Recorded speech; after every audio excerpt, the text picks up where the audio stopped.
This is part 2 in my series on Sadie Hawkins and Turnabout dances. So in my first video, I told you who to target. What kind of crush should you ask to the dance? How do you know if a guy's the right guy to take? Go back and watch that video.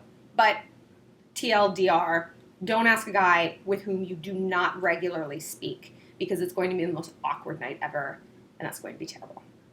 So now that you've targeted the right kind of guy, that is a guy who you have a rapport with. And by rapport, I mean you talk regularly, you're friends, you're in the same circle of friends. Like, you feel at ease around each other. I mean, to a degree, like if you like each other, obviously there's that, that excitement, but you're not strangers in that maybe you have no class with each other and he's a grade older in a different group and like you don't know anything about him firsthand.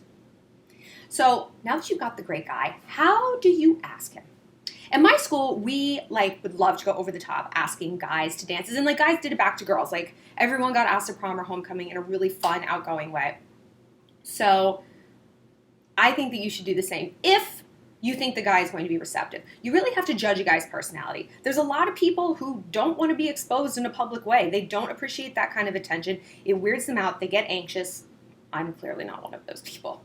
Spoiler alert.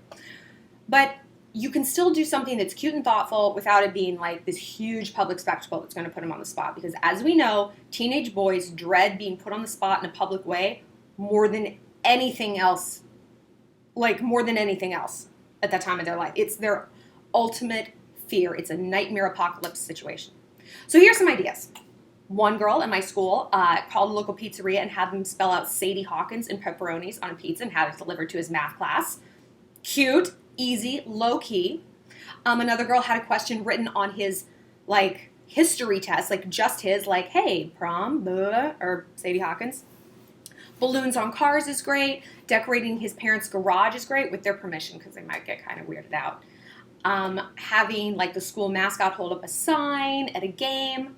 So many things. But most important, like I said, you really want to figure out what his personality is conducive to. If there's something he's really into, say he loves sweets, go to Mrs. Fields, have them give you a cookie cake, and they'll write on it Sadie Hawkins, XO, Julie. Super cute. And it's something he can share. And the way to a man's heart is obviously through his stomach. So what if you ask him and he says no? Well, fuck that guy. Seriously, fuck that guy. As I said in the first video, I made the mistake of asking an A-list dude at my school who I basically didn't know. He was essentially a stranger to me. And he said yes because he's just a good guy. And I asked him in front of the whole school, and there was literally no way he could have said no. It was a nightmare. Cringe.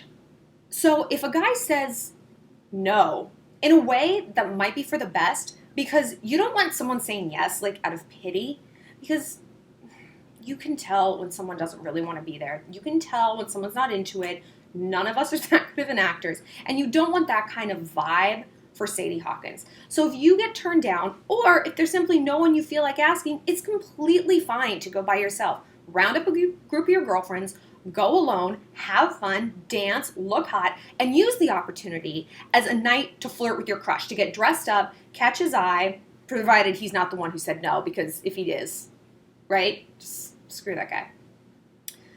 And don't assign too much romantic value to a school dance. I know that it's hard because we're taught that they're going to be the most romantic things in the world, but they're not.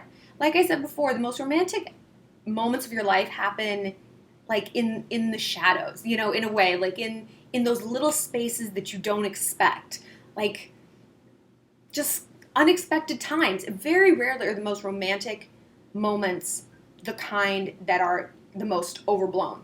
Your wedding day isn't going to be the best day of your life. It's going to be a fun day, but the best day of your life is probably going to be some Tuesday in December when you and your boyfriend have the best day, and it's just unexpected. You're wow, this day was perfect.